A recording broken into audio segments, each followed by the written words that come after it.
ታሪክን የኋሊት ግንቦት 5 2017 ከኢጣሊያ ወረራ በኋላ በኢትዮጵያ ለመጀመሪያ ጊዜ የሚኒስትሮች ምክር ቤት መቋቋሙ ይፋ የሆነው በ1933 ዓ.ም በዛሬው ቀን ነበር።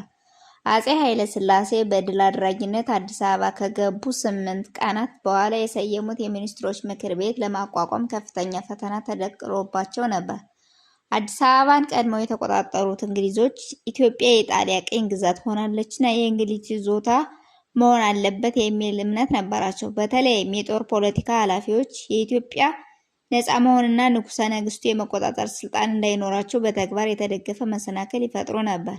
አዲስ አበባን ጨምሮ ቀድሞ በያዟቸው ቦታዎች ኢጣሊያኖች ጥለውት የሄዱትን መሳሪያና ብረት ይዘርፉ ነበር። ከአርበኞች ጋር እየተጋጩ እስከ መታኮስም ደርሰዋል። ኢትዮጵያ በበኩሏ ከእንግሊዝ መንግስት ጋር በደረሰችበት ስምምነት መሰረት ሉዓላዊነቷ የተረጋገጠ መሆኑን ለማሳየት ተንቀሳቅሳለች። በቅድሚያ የእንግሊዞችን ስሜት ለማረጋገጥ አዲስ አበባን ለተቆጣጠረው የእንግሊዝ ጦር አዛዥ ለጄኔራል ጋኒንግሃም የሜዳሊያ ሽልማት ለመስጠት ቢፈልጉ አይመቸኝም ብሎ ለመቀበል አለመፈለጉን አሳየ።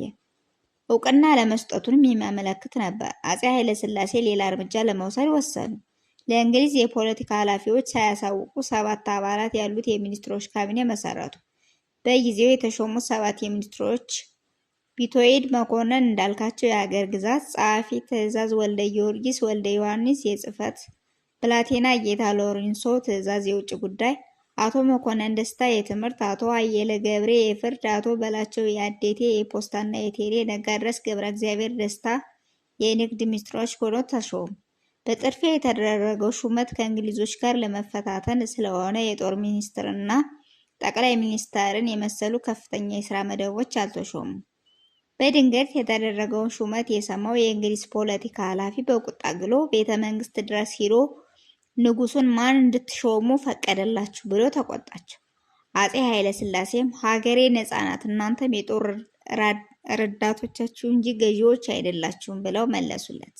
ካቢኔው እንዲበተኑ የሰጣቸውን ማስጠንቀቂያ ውድቅ አደረጉት። ነገር ግን ንጉሠ ነገሥቱ ነፃ ሀገር ነን ቢሉም በዘመናዊ የጦር ኃይል ብልጫ ያላቸውና ሁሉንም መገናኛ የተቆጣጠሩት እንግሊዞች የበላይነቱን እንደያዙ ቆዩ።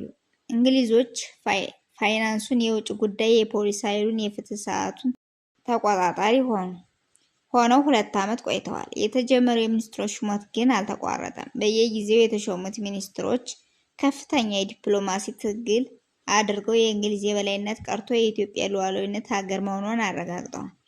ከኢጣሊያ 5 ዓመት ወረራ በኋላ ኢትዮጵያ የሚኒስትሮች ምክር ቤት ለመጀመሪያ ጊዜ ካቋቋመች 84 ዓመት ሆነ። የአልጋነሽ ወርቁ